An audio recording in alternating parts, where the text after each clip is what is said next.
The Man in Lower 10, Mary Roberts Rinehart. Chapter 12. The Gold Bag. I have always smiled at those cases of spontaneous combustion which, like fusing the component parts of a seidlitz powder, unite two people in a bubbling and ephemeral ecstasy. But surely there is possible, with but a single meeting, an attraction so great, a community of mind and interest so strong, that between that first meeting and the next, the bond may grow into something stronger. This is especially true, I fancy, of people with temperament, the modern substitute for imagination. It is a nice question whether lovers begin to love when they are together or when they are apart. And not that I followed any such line of reasoning at the time.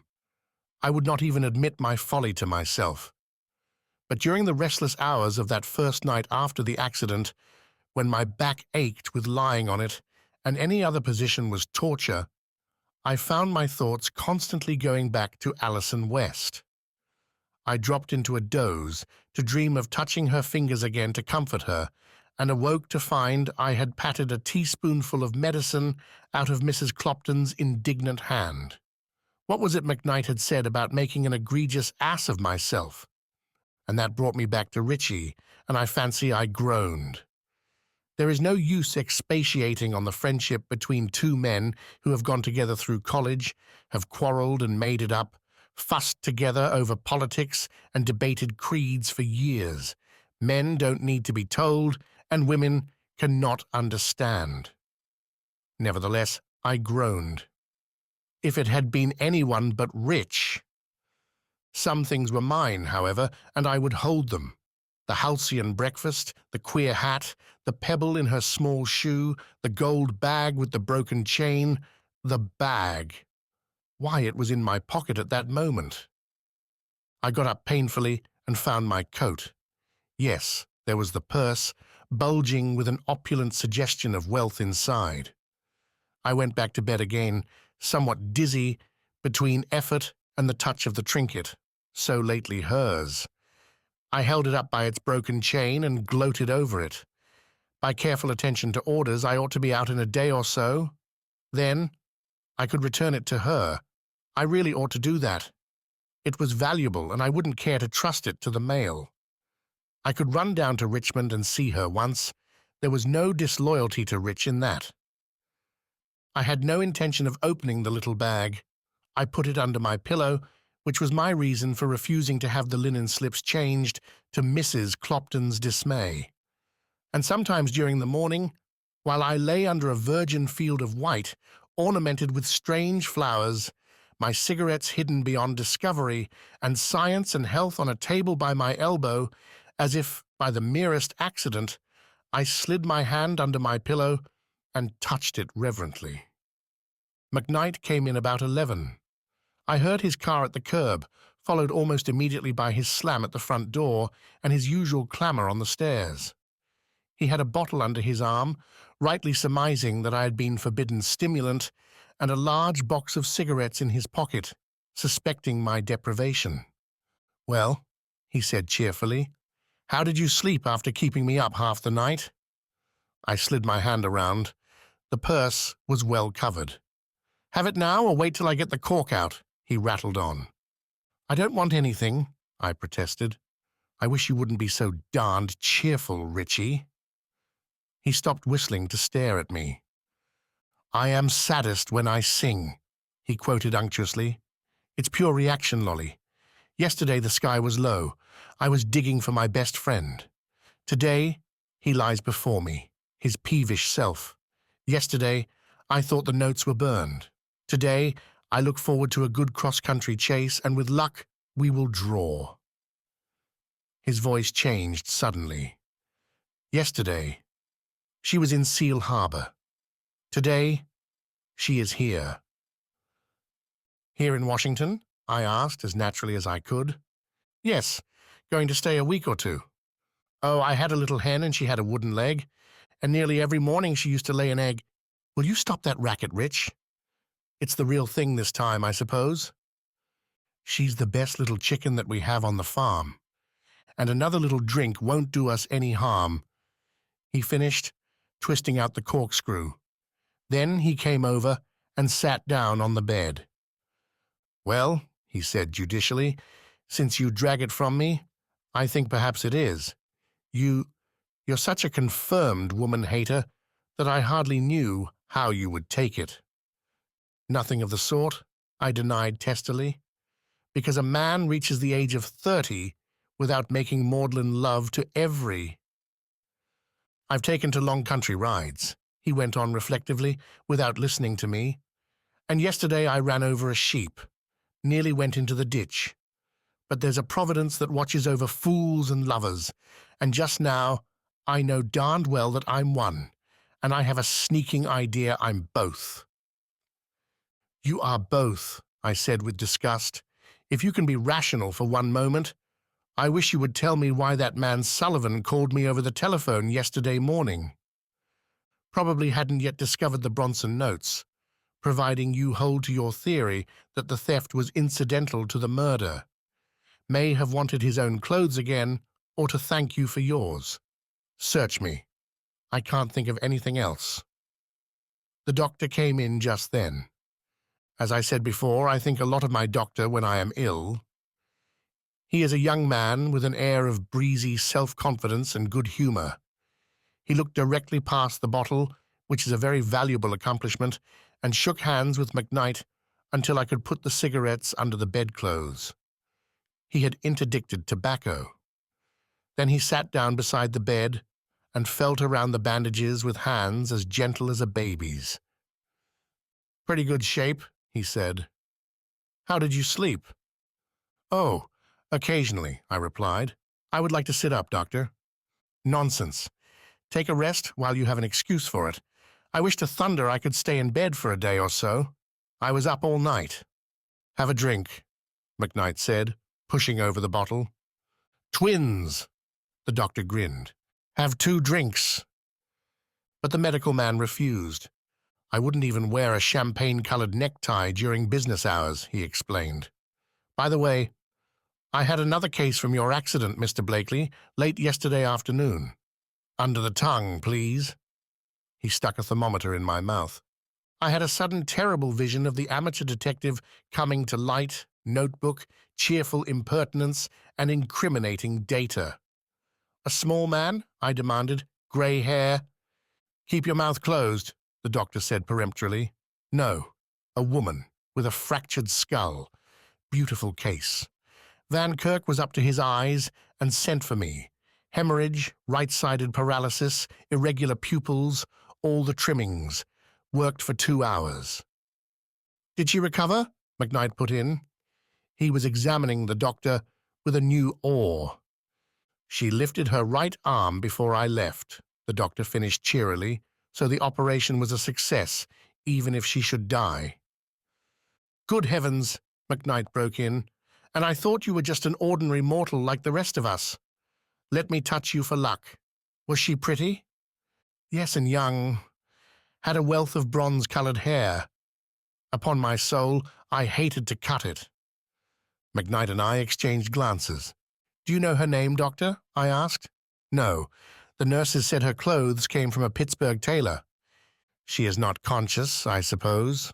"No, she may be tomorrow or in a week." He looked at the thermometer, murmured something about liquid diet, avoiding my eye. Mrs. Clopton was broiling a chop at the time, and took his departure, humming cheerfully as he went downstairs. McKnight looked after him wistfully. "Jove, I wish I had his constitution," he exclaimed. "Neither nerves nor heart. What a chauffeur he would make." But I was serious. "I have an idea," I said grimly, "that this small matter of the murder is going to come up again, and that your uncle will be in the deuce of a fix if it does. If that woman is going to die, somebody ought to be around to take her deposition. She knows a lot, if she didn't do it herself. I wish you would go down to the telephone and get the hospital, find out her name, and if she is conscious." McKnight went under protest. "I haven't much time," he said, looking at his watch. "I'm to meet Mrs. West and Allison at 1. I want you to know them, Lolly. You would like the mother." "Why not the daughter?" I inquired. I touched the little gold bag under the pillow. "Well," he said judicially, "you've always declared against the immaturity and romantic nonsense of very young women." "I never said anything of the sort," I retorted furiously. "There is more satisfaction to be had out of a good saddle horse," he quoted me. "More excitement out of a polo pony, and as for the eternal matrimonial chase, give me instead a good stubble, a fox, some decent hounds, and a hunter, and I'll show you the real joys of the chase." "For heaven's sake, go down to the telephone. You make my head ache," I said savagely. I hardly know what prompted me to take out the gold purse and look at it. It was an imbecile thing to do. Call it impulse, sentimentality, what you wish. I brought it out, one eye on the door, for Mrs. Clopton has a ready eye and a noiseless shoe. But the house was quiet. Downstairs McKnight was flirting with the telephone central, and there was an odor of bone-set tea in the air. I think Mrs. Clopton was fascinated out of her theories by the bone set in connection with the fractured arm. Anyhow, I held up the bag and looked at it. It must have been unfastened. For the next instant, there was an avalanche on the snowfield of the counterpane, some money, a wisp of a handkerchief, a tiny booklet with thin leaves covered with a powdery substance, and a necklace. I drew myself up slowly and stared at the necklace. It was one of the semi-barbaric affairs that women are wearing now, a heavy pendant of gold chains and carved cameos, swung from a thin neck chain of the same metal. The necklace was broken. In 3 places, the links were pulled apart, and the cameos swung loose and partly detached. But it was the supporting chain that held my eye, and fascinated with its sinister suggestion. 3 inches of it had been snapped off, and as well as I knew anything on earth, I knew that the bit of chain that the amateur detective had found, bloodstain and all, belonged just there.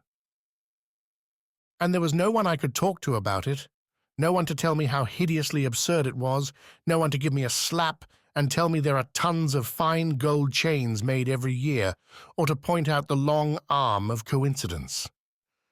With my one useful hand, I fumbled the things back into the bag and thrust it deep out of sight among the pillows. Then I lay back in a cold perspiration. What connection had Alison West with this crime? Why had she stared so at the gunmetal cigarette case that morning on the train? What had alarmed her so at the farmhouse? What had she taken back to the gate? Why did she wish she had not escaped from the wreck? And last, in heaven's name, how did a part of her necklace become torn off and covered with blood? Downstairs, McKnight was still at the telephone and amusing himself with Mrs. Clopton in the interval of waiting. "Why did he come home in a grey suit when he went away in a blue?" he repeated. "Well, wrecks are queer things, Mrs. Clopton. The suit may have turned grey with fright, or perhaps wrecks do as queer stunts as lightning. A friend of mine once was struck by lightning. He and the caddy had taken refuge under a tree. After the flash, when they recovered consciousness, there was my friend in the caddy's clothes and the caddy in his. And as my friend was a large man and the caddy a very small boy." McKnight's story was interrupted by the indignant slam of the dining-room door. He was obliged to wait some time, and even his eternal cheerfulness was ebbing when he finally got the hospital. "Is Dr. Van Kirk there?" he asked. "Not there? Well, can you tell me how the patient is whom Dr. Williams from Washington operated on last night? Well, I'm glad of that. Is she conscious? Do you happen to know her name? Yes, I'll hold the line." There was a long pause, then McKnight's voice. "Hello, yes, thank you very much, goodbye." He came upstairs 2 steps at a time. "Look here," he said, bursting into the room. "There may be something in your theory, after all. The woman's name, it may be a coincidence, but it's curious. Her name is Sullivan." "What did I tell you?" I said, sitting up suddenly in bed. She's probably a sister of that scoundrel in lower 7, and she was afraid of what he might do. Well, I'll go there someday soon. She's not conscious yet. In the meantime, the only thing I can do is to keep an eye, through a detective, on the people who try to approach Bronson. We'll have the case continued anyhow, in the hope that the stolen notes will sooner or later turn up. Confound this arm, I said, paying for my energy with some excruciating throbs. There's so much to be looked after, and here I am, bandaged, splintered, and generally useless. It's a beastly shame. Don't forget that I am here, said McKnight pompously. And another thing, when you feel this way, just remember there are 2 less desirable places where you might be. One is jail, and the other is... He strummed on an imaginary harp with devotional eyes. But McKnight's light-heartedness jarred on me that morning. I lay and frowned under my helplessness. When by chance I touched the little gold bag, it seemed to scorch my fingers. Richie, finding me unresponsive, left to keep his luncheon engagement with Alison West. As he clattered down the stairs, I turned my back to the morning sunshine and abandoned myself to misery. By what strain on her frayed nerves was Alison West keeping up, I wondered? Under the circumstances, would I dare to return the bag? Knowing that I had it, would she hate me for my knowledge? Or had I exaggerated the importance of the necklace, and in that case, had she forgotten me already? But McKnight had not gone after all. I heard him coming back, his voice preceding him, and I groaned with irritation. "Wake up," he called. "Somebody sent you a lot of flowers. Please hold the box, Mrs. Clopton. I'm going out to be run down by an automobile." I roused to feeble interest. My brother's wife is punctilious about such things. All the new babies in the family have silver rattles, and all the sick people flowers. McKnight pulled up an armful of roses and held them out to me. "Wonder who they're from," he said, fumbling in the box for a card. "There's no name. Yes, here's one." He held it up and read it with exasperating slowness. "Best wishes for an early recovery. A companion in misfortune." "Well, what do you know about that?" he exclaimed. "That's something you didn't tell me, Lolly." "It was hardly worth mentioning," I said mendaciously, with my heart beating until I could hear it. She had not forgotten after all. McKnight took a bud and fastened it in his buttonhole. I'm afraid I was not especially pleasant about it. They were her roses, and anyhow, they were meant for me. Richie left very soon, with an irritating final grin at the box. "Goodbye, Sir Woman-Hater," he jeered at me from the door. So he wore one of the roses she had sent me to luncheon with her, and I lay back among my pillows and tried to remember that it was his game anyhow, and that I wasn't even drawing cards. To remember that, and to forget the broken necklace under my head. Chapter 13. Faded Roses. I was in the house for a week. Much of that time I spent in composing and destroying letters of thanks to Miss West, and in growling at the doctor. McKnight dropped in daily, but he was less cheerful than usual. Now and then I caught him eyeing me as if he had something to say, but whatever it was, he kept it to himself. Once during the week he went to Baltimore and saw the woman in the hospital there. From the description, I had little difficulty in recognizing the young woman who had been with the murdered man in Pittsburgh. But she was still unconscious. An elderly aunt had appeared, a gaunt person in black, who sat around like a buzzard on a fence, according to McKnight, and wept, in a mixed figure, into a damp handkerchief. On the last day of my imprisonment, he stopped in to thrash out a case that was coming up in court the next day, and to play a game of double solitaire with me. "Who won the ball game?" I asked. "We were licked. Ask me something pleasant. Oh, by the way, Bronson's out today." "I'm glad I'm not on his bond," I said pessimistically. "He'll clear out." "Not he," McKnight pounced on my ace. "He's no fool. Don't you suppose he knows you took those notes to Pittsburgh? The papers were full of it. and he knows you escaped with your life and a broken arm from the wreck. What do we do next? The Commonwealth continues the case. A deaf man on a dark night would know those notes are missing. Don't play so fast, I remonstrated. I have only one arm to your two. Who is trailing Bronson? Did you try to get Johnson? I asked for him, but he had some work on hand. The murder's evidently a dead issue, I reflected. No, I'm not joking. The wreck destroyed all the evidence, but I'm firmly convinced those notes will be offered either to us or to Bronson very soon. Johnson's a blackguard, but he's a good detective. He could make his fortune as a game dog. What's he doing? McKnight put down his cards and, rising, went to the window. As he held the curtain back, his customary grin looked a little forced.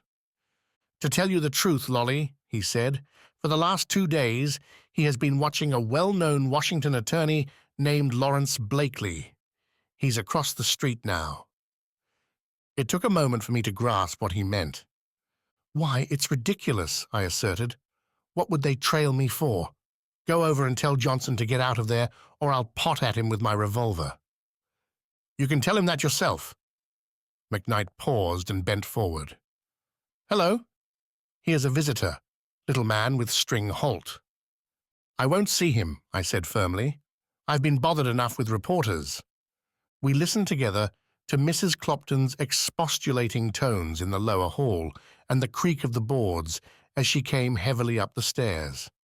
She had a piece of paper in her hand, torn from a pocket account book, and on it was the name Mr. Wilson Budd Hotchkiss. Important business. Oh, well, show him up, I said resignedly. You better put those cards away, Richie. I fancy it's the rector of the church around the corner. But when the door opened to admit a curiously alert little man, adjusting his glasses with nervous fingers, my face must have shown my dismay. It was the amateur detective of the Ontario. I shook hands without enthusiasm. Here was the one survivor of the wrecked car who could do me any amount of harm. There was no hope that he had forgotten any of the incriminating details. In fact, he held in his hand the very notebook which contained them. His manner was restrained, but it was evident he was highly excited. I introduced him to McKnight, who has the imagination I lack, and who placed him at once mentally. I only learned yesterday that you had been, saved, he said rapidly. Terrible accident, unspeakable. Dream about it all night and think about it all day.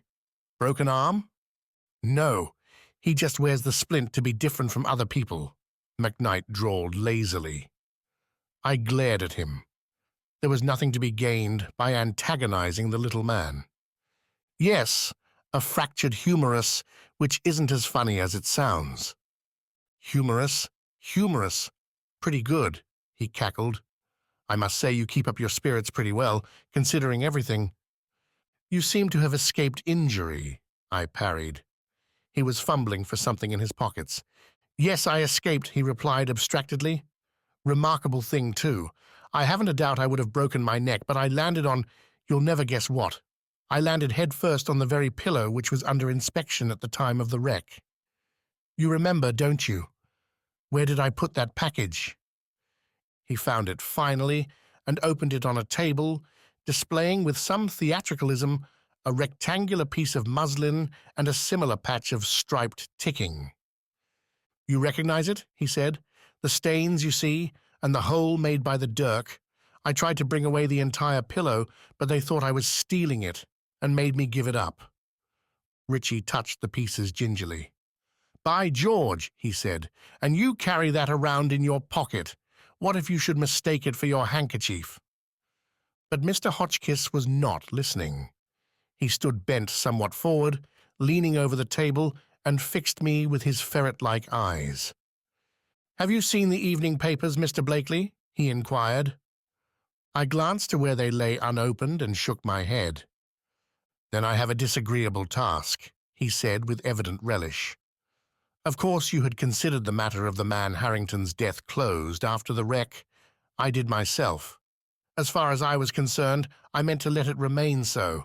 There were no other survivors, at least none that I knew of, and in spite of circumstances, there were a number of points in your favor.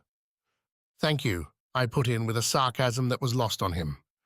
I verified your identity, for instance, as soon as I recovered from the shock. Also, I found on inquiring of your tailor that you invariably wore dark clothing. McKnight came forward threateningly. Who are you, anyhow? He demanded. And how is this any business of yours? Mr. Hotchkiss was entirely unruffled. I have a minor position here, he said, reaching for a visiting card. I am a very small patch on the seat of government, sir. McKnight muttered something about certain offensive designs against the said patch and retired, grumbling, to the window. Our visitor was opening the paper with a tremendous expenditure of energy. Here it is. Listen. He read rapidly aloud. The Pittsburgh police have sent to Baltimore 2 detectives who are looking up the survivors of the ill-fated Washington flyer. It has transpired that Simon Harrington, the Wood Street merchant of that city, was not killed in the wreck, but was murdered in his berth the night preceding the accident. Shortly before the collision, John Flanders, the conductor of the flyer, sent this telegram to the chief of police. Body of Simon Harrington found stabbed in his berth, Lower 10, Ontario, at 6:30 this morning. John Flanders, conductor. It is hoped that the survivors of the wrecked car Ontario will be found to tell what they know of the discovery of the crime. Mr. John Gilmore, head of the steel company for which Mr. Harrington was purchasing agent, has signified his intention of sifting the matter to the bottom. So you see, Hotchkiss concluded, there's trouble brewing. You and I are the only survivors of that unfortunate car. I did not contradict him, but I knew of 2 others at least, Alison West and the woman we had left beside the road that morning, babbling incoherently, her black hair tumbling over her white face. Unless we can find the man who occupied Lower 7, I suggested. I have already tried and failed. To find him would not clear you, of course, unless we could establish some connection between him and the murdered man. It is the only thing I see, however. I have learned this much, Hotchkiss concluded. Lower 7 was reserved from Cresson. Cresson, where Alison West and Mrs. Curtis had taken the train. McKnight came forward and suddenly held out his hand. Mr. Hotchkiss, he said, I'm sorry if I've been offensive. I thought when you came in that, like the Irishman and the government, you were forninst us. If you will put those cheerful relics out of sight somewhere, I should be glad to have you dine with me at the Incubator.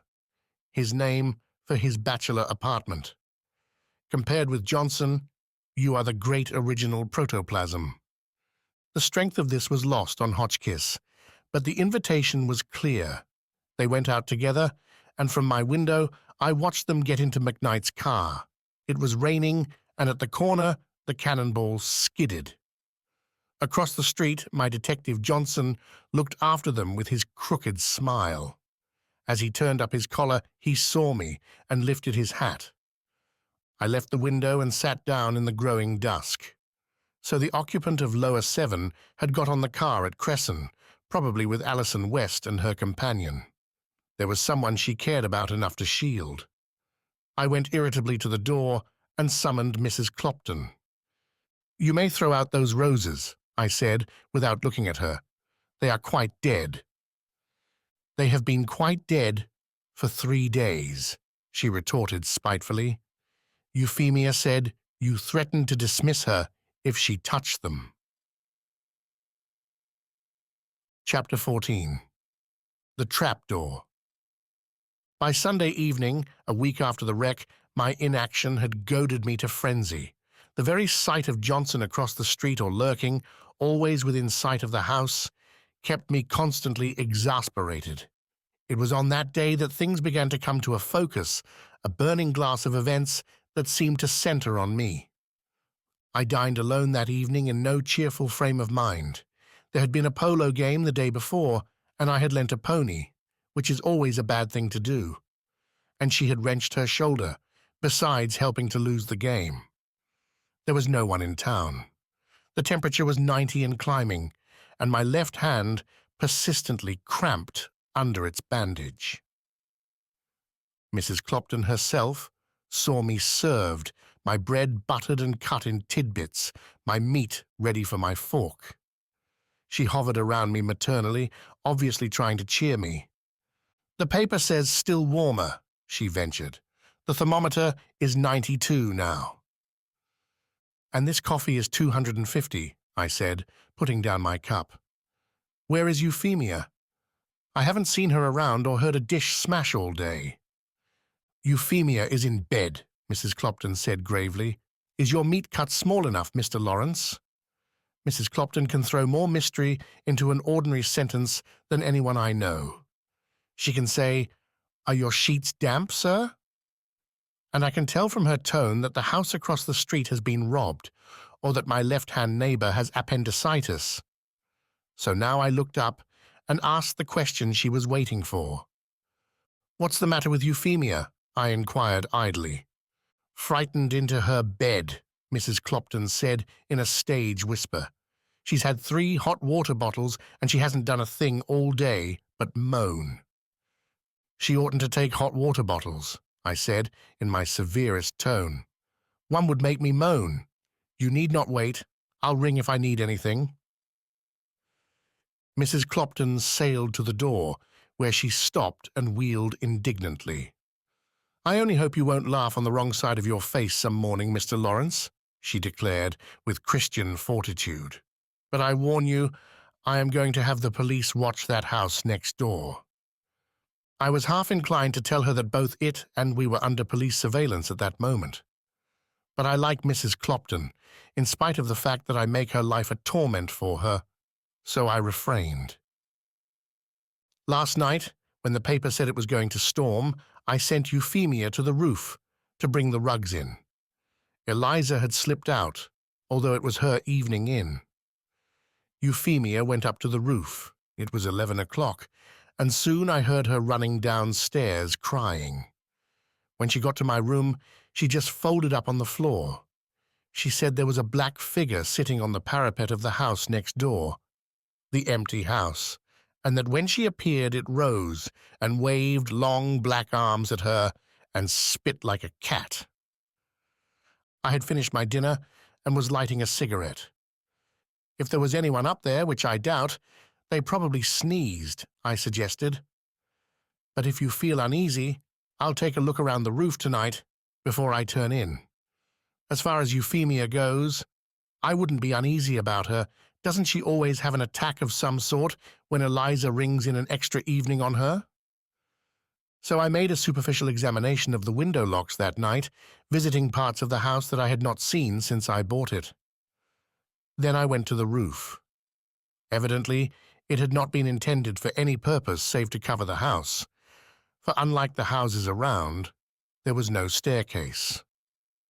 A ladder and a trap-door led to it, and it required some nice balancing on my part to get up with my useless arm. I made it, however, and found this unexplored part of my domain rather attractive. It was cooler than downstairs, and I sat on the brick parapet and smoked my final cigarette. The roof of the empty house adjoined mine along the back wing, but investigation showed that the trap-door across the low dividing wall was bolted underneath. There was nothing out of the ordinary anywhere, and so I assured Mrs. Clopton. Needless to say, I did not tell her that I had left the trapdoor open to see if it would improve the temperature of the house. I went to bed at midnight, merely because there was nothing else to do. I turned on the night lamp at the head of my bed and picked up a volume of Shaw at random. It was Arms and the Man, and I remember thinking grimly that I was a good bit of a chocolate cream soldier myself, and prepared to go to sleep. Shaw always puts me to sleep. I have no apologies to make for what occurred that night, and not even an explanation that I am sure of. I did a foolish thing under impulse, and I have not been sorry. It was something after 2 when the doorbell rang. It rang quickly twice. I got up drowsily, for the maids and Mrs. Clopton always locked themselves beyond reach of the bell at night, and put on a dressing gown. The bell rang again on my way downstairs. I lit the hall light and opened the door. I was wide awake now, and I saw that it was Johnson. His bald head shone in the light. His crooked mouth was twisted in a smile. "Good heavens, man," I said irritably. "Don't you ever go home and go to bed?" He closed the vestibule door behind him and cavalierly turned out the light. Our dialogue was sharp, staccato. "Have you a key to the empty house next door?" he demanded. "Somebody's in there and the latch is caught. The houses are alike. The key to this door may fit. Did you see them go in?" "No." "There's a light moving up from room to room. I saw something like it last night and I have been watching. The patrolman reported queer doings there a week or so ago." "A light!" I exclaimed. "Do you mean that you—" "Very likely," he said grimly. "Have you a revolver?" "All kinds in the gun rack," I replied, and going into the den, I came back with a Smith & Wesson. "I'm not much use," I explained, "with this arm, but I'll do what I can. There may be somebody there. The servants here have been uneasy." Johnson planned the campaign. He suggested, on account of my familiarity with the roof, that I go there and cut off escape in that direction. "I have Robertson out there now, the patrolman on the beat," he said. "He'll watch below and you above while I search the house. Be as quiet as possible." I was rather amused. I put on some clothes and felt my way carefully up the stairs, the revolver swinging free in my pocket, my hand on the rail. At the foot of the ladder, I stopped and looked up. Above me there was a grey rectangle of sky dotted with stars. It occurred to me that with my one serviceable hand holding the ladder, I was hardly in a position to defend myself, that I was about to hoist a body that I am rather careful of into a danger I couldn't see and wasn't particularly keen about anyhow. I don't mind saying that the seconds it took me to scramble up the ladder were among the most unpleasant that I recall. I got to the top, however, without incident. I could see fairly well after the darkness of the house beneath, but there was nothing suspicious in sight. The roofs, separated by 2 feet of brick wall, stretched around me, unbroken save by an occasional chimney.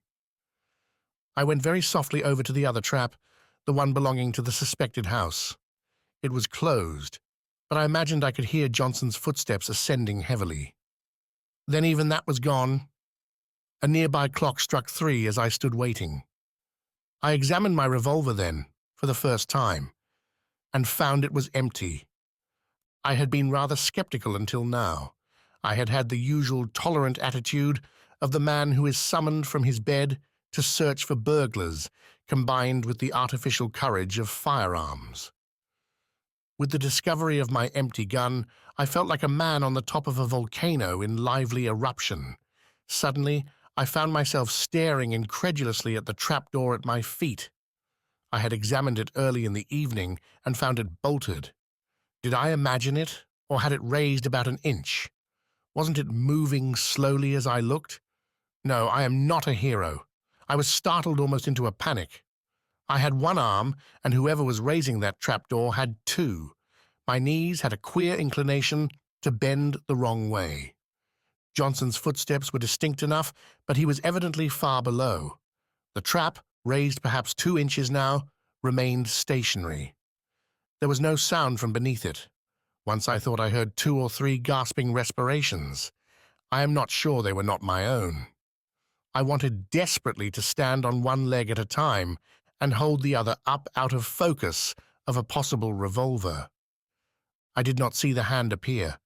There was nothing there, and then it was there, clutching the frame of the trap.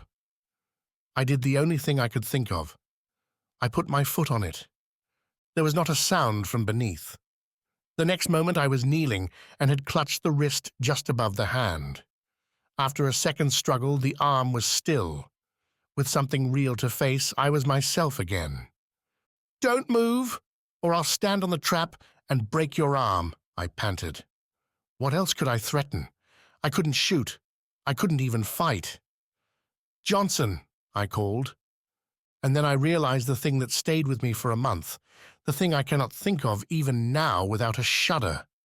The hand lay ice cold, strangely quiescent. Under my fingers, an artery was beating feebly. The wrist was as slender as— I held the hand to the light. Then I let it drop. "Good Lord," I muttered, and remained on my knees, staring at the spot where the hand had been. It was gone now. There was a faint rustle in the darkness below, and then silence. I held up my own hand in the starlight and stared at a long scratch in the palm. "A woman," I said to myself stupidly. "By all that's ridiculous. A woman." Johnson was striking matches below and swearing softly to himself. "How the devil do you get to the roof?" he called. "I think I've broken my nose." He found the ladder after a short search and stood at the bottom, looking up at me. "Well, I suppose you haven't seen him," he inquired. "There are enough darned cubbyholes in this house to hide a patrol wagon load of thieves." He lighted a fresh match. "Hello? Here's another door."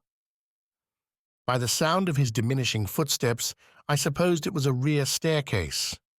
He came up again in 10 minutes or so, this time with the policeman. "He's gone, all right," he said ruefully. "If you'd been attending to your business, Robertson, you'd have watched the back door." "I'm not twins?" Robertson was surly.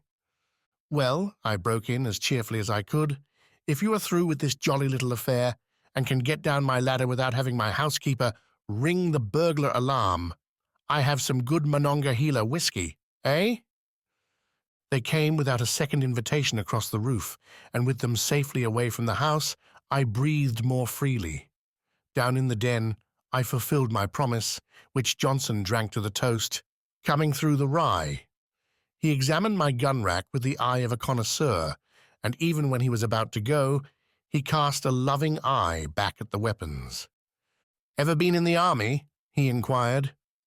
"No," I said, with a bitterness that he noticed, but failed to comprehend. "I'm a chocolate cream soldier. You don't read Shaw, I suppose, Johnson?" "Never heard of him," the detective said indifferently. "Well, good night, Mr. Blakely.